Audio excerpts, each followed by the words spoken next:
Iremos dedicar os próximos minutos às mentorias e ao seu acompanhamento. Em boa verdade, é a partir desta altura que se inicia o processo de mentoria. Esta organiza-se em torno de um conjunto de passos. Primeiro, uma proposta de matching, ou seja, atribuir um mentor a uma mentoria, seguida de um primeiro encontro. Só depois disso é que é estabelecido um compromisso escrito. É neste compromisso que se definem as metas, os objetivos e as estratégias de cada mentoria. Na maior parte dos casos, terminam em processos de avaliação individuais, para mentor e para mentorado, e no momento de avaliação em conjunto. Cabe ao gestor de mentoria, que é o técnico da entidade parceira responsável pelo programa Mentores para Imigrantes, acompanhar todos estes procedimentos. Vamos olhar para cada um deles em detalhe.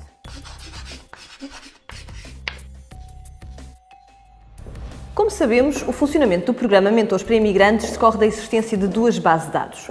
Uma que é composta pelos mentores voluntários inscritos, com as suas competências pessoais e profissionais e com a sua disponibilidade para apoiar um imigrante. E do outro lado, temos uma bolsa de mentorados, os cidadãos imigrantes inscritos e que apresentam uma dificuldade específica e que têm abertura para o apoio e acompanhamento voluntário. É na correspondência entre os perfis de cada uma das bases de dados que assenta aquilo a que chamamos o matching. Relembramos que desde o momento em que o mentorado se inscreve e é criada uma mentoria em rascunho, até à proposta de matching, há toda uma série de ações a cumprir para que ela se torne elegível, como já vimos em vídeos anteriores. Mas é no estado elegível que ela está pronta para se fazer então esta proposta. Alerta! A plataforma é cega e não tem como saber se os mentores ativos e os mentorados elegíveis já frequentaram os workshops iniciais de formação. Cabe ao gestor de mentoria validar antecipadamente se cada um já passou por esta etapa e está de facto em condições de avançar, ok? O matching é realizado pelo gestor de mentoria e não pela aplicação informática. Esta plataforma é apenas um instrumento para fazer a pesquisa usando os filtros pretendidos. Na prática, para encontrar um mentor adequado às necessidades do mentorado, há que realizar os seguintes passos. Primeiro, o gestor de mentoria deve iniciar a sessão. Segundo, selecionar no separador de mentorias e fazer a pesquisa das que estão no estado elegível, ou seja, as que estão à espera da associação de mentores. Em terceiro lugar, há que escolher uma delas e entrar nos detalhes. Em quarto, navegar até ao menu Proposta de Matching. Os critérios de pesquisa, como podemos ver, estão por defeito em conformidade com os dados do mentorado. Em quinto lugar, e para aceitar estes critérios ou outros que pretenda definir, carregue na opção Pesquisar. Vai ver a listagem de mentores disponíveis. Se não quiser especificar nenhum filtro, pode fazer a pesquisa de forma completamente aberta. Desta lista, pode selecionar o mentor, mas antes de avançar com a proposta de matching, pode e deve entrar no perfil detalhado para obter mais informações sobre este mentor. Depois disto, é só carregar no botão Propor Mentor. E nada mais há que fazer até à aceitação dos participantes. Se olharmos para o painel do lado esquerdo, podemos verificar que o estado de mentoria ficou em aceitação. O estado do mentor mantém-se ativo, mas o seu perfil não vai aparecer nas próximas pesquisas porque só pode estar associado a uma mentoria de cada vez. A proposta de matching gera o envio automático de um e-mail a ambos os participantes. A aceitação da proposta decorre da seguinte forma. Depois de receber o e-mail, o mentor deve ir ao separador das mentorias. Aceder à mentoria que foi proposta, ou seja, aquela que está no estado em aceitação, e vai poder consultar alguns dados do seu mentorado. O gestor pode sempre contactar os participantes para complementar a informação que já lá está. Uma vez aqui, deve navegar até ao menu Mentor e escolher se aceita mentor naquela mentoria. Exatamente o mesmo processo se aplica ao mentorado. Se os dois tiverem respondido afirmativamente, a mentoria passará ao estado em compromisso. Toca agora ao gestor de mentoria dar os passos seguintes, mas já lá iremos. Neste momento, os participantes podem não aceitar a proposta justificando as razões. O sistema registra a não aceitação da mentoria e altera o estado novamente para elegível. Quanto ao mentor, este fica desassociado da mentoria e volta a surgir em futuras pesquisas, mas nunca para esta. Quanto ao mentorado, vai poder continuar a aceder às informações da sua mentoria. Esta recusa fica registada no menu Recusas desta mentoria, pois pode ser importante para afinar futuras pesquisas. Agora há que notificar os participantes e isso cabe ao gestor, dar conta do resultado desta proposta. No caso de recusa, basta enviar um e-mail a especificar as razões. No caso da aceitação, envia-se um outro que inclui também o agendamento do primeiro encontro. Estes e-mails são modelos que podem ser consultados nas minutas fornecidas pelo Alto Comissariado para as Migrações. Mas vamos então supor que ambos aceitaram e que receberam este e-mail.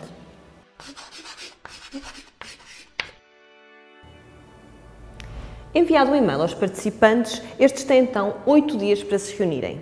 O primeiro encontro, realizado apenas entre os dois, deve decorrer num local neutro. Há muitas razões que justificam este primeiro encontro. Entre elas, saber se há interesse em trabalharem juntos e se há empatia entre eles e se há compatibilidade entre o perfil do mentor e as necessidades do mentorado. Isto porque a percepção do gestor é altamente subjetiva na altura do matching, por não controlar todos os fatores. É muito importante que o gestor crie condições para que cada um sinta abertura e franqueza para partilhar a decisão de não avançar com a mentoria. Em termos práticos, a não aceitação processa-se da seguinte forma. Assim que o gestor seja informado desta opção por cada um dos participantes, vai ao processo de mentoria, que está em compromisso, e seleciona o botão Não aceitar. Aqui deve explicar qual o participante que pretende não aceitar e quais são os seus motivos. Neste caso, o estado de mentoria passa novamente para o estado elegível e recomeçamos o processo de novo. Chama a atenção para o seguinte: se na proposta de matching foram os participantes a ir à plataforma dar conta da não aceitação, nesta fase cabe exclusivamente ao gestor fazê-lo. Quanto à partilha da informação, mantém-se a lógica explicada para a proposta de matching. A não aceitação fica registada na mentoria e, portanto, convém notificar o mentor por e-mail. Uma não aceitação, em qualquer momento de um processo de mentoria, não deve ser encarado como algo negativo, e sim como um processo de afinação das escolhas de ambas as partes e a chave para o sucesso das mentorias que se vierem a realizar. Agora que já percebemos como proceder em caso de não aceitação, vamos avançar para o compromisso. Depois dos participantes terem contactado individualmente o gestor, informando de que querem prosseguir com a mentoria, é da responsabilidade do gestor enviar um e-mail conjunto a convocar para uma reunião de assinatura do compromisso. O encontro para estabelecer o compromisso visa delinear o plano de ação. O gestor estará presente para apoiar nesta tarefa. Usando as minutas disponibilizadas no kit aos participantes, vai ser definido por escrito a área de apoio da mentoria, os objetivos, as estratégias e a duração. Então, todo este processo é realizado em papel e presencialmente e o gestor ficará depois encarregue de ir à plataforma, registar estes dados no menu Compromisso da mentoria. Com base na data em que o compromisso foi assinado e tendo em conta a sua duração, deve indicar o início e o fim da mentoria. No final, só falta escolher a opção Iniciar execução. A partir deste momento, o estado da mentoria passa a ser em curso. Pode-se dizer que é agora que começa o grande desafio.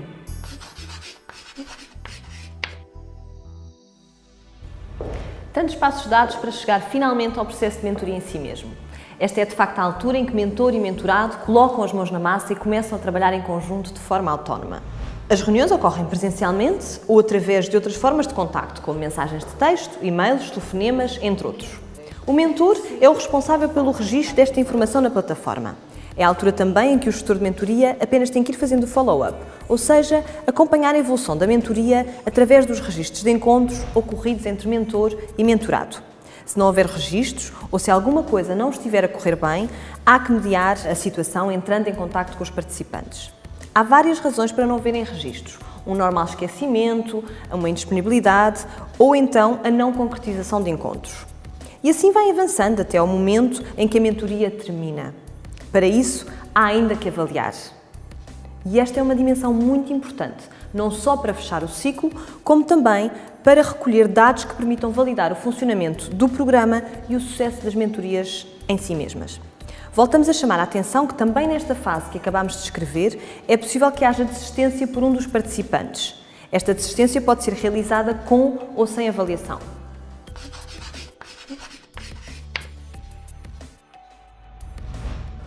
O fim da mentoria termina quando a data definida no compromisso chega ao fim, mas não é automático. É preciso que o gestor vá à plataforma terminá-la. Contudo, não o deve fazer sem questionar os participantes se terá mesmo chegado ao fim, porque o processo de mentoria pode sempre ser prolongado. A avaliação da mentoria só pode ser realizada quando se encontra no estado terminada ou desistência. A desistência, como já temos falado, é sempre uma possibilidade. Aqui é opcional se fazemos ou não fazemos a avaliação. O gestor acede à página de mentoria, navega até à área de compromisso e escolhe a opção Finalizar. No caso dos participantes concretizarem os objetivos antes da data prevista, o gestor deve alterar essa informação na plataforma antes de finalizar. O estado da mentoria passa a estar terminada. A plataforma envia automaticamente um e-mail a cada um dos participantes para procederem à sua avaliação individual. Mentor e mentorado devem aceder à sua área de perfil e avaliar o funcionamento do programa, a sua participação, a participação do seu parceiro de mentoria e o que é que esta experiência representou na sua vida. Depois disto, o gestor agenda, via e-mail, a reunião de avaliação conjunta. Resumindo, em cada processo de mentoria temos 2 avaliações individuais, para mentor e para mentorado, e uma avaliação conjunta. Aproveitamos agora para sistematizar todos os estados de mentoria e o seu significado. Mentoria em rascunho significa que o gestor tem de proceder à análise de elegibilidade, ou seja, à entrevista individual. Mentoria elegível, que está à espera da associação de mentor, ou seja, está pronta para se fazer uma proposta de matching. O estado em aceitação significa que aguarda a aceitação da proposta de matching por parte de cada um dos participantes. Em compromisso é o próximo estado que a mentoria assume. Significa que os participantes vão realizar o seu primeiro encontro. Depois da validação de interesse e da reunião da assinatura de compromisso, o gestor atualiza as informações na plataforma e a mentoria passa então ao estado em curso. Estão agora a executar a mentoria. O próximo estado é mentoria terminada. Significa que o processo chegou ao fim e que está em condições de ser avaliado. Se após a assinatura do compromisso uma das partes renunciou ao processo, o estado vai passar a ser desistência. Alertar para o seguinte: depois de terminar a mentoria, mesmo em caso de desistência, o mentor volta a aparecer como uma opção para futuras pesquisas e o mentorado tem agora na sua área de perfil a opção de solicitar uma nova mentoria. Os procedimentos aqui explicados parecem complexos, mas não são. Qualquer dúvida, podem mandar um e-mail para mentores@acm.gov.pt.